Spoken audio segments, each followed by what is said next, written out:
He says, after price appreciation, do you see XRP going back to triple or even double digits? What would cause this?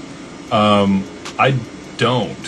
So there could be a circumstance where it overshoots whatever price it needs to get to. They start using it for whatever, settlement they need to, and that's the new floor. And so it might fall back a little bit, but it's going to catch that floor and then not go any lower than that.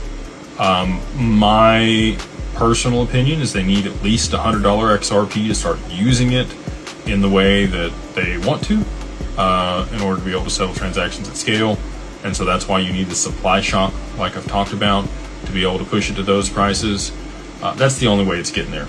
Retail's not going to drive it there. It's got to be institutional demand for the asset, with supply very constricted, which we're already starting to see be orchestrated. Coinbase has less than like 30 million XRP available, where it's had billions for pretty much the entire time that they've been around. They're now less than 30 million XRP on the platform.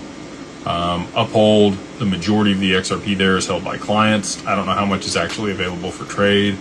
And same thing with the other exchanges at this point. There's a total of about 15 billion XRP in exchange wallets.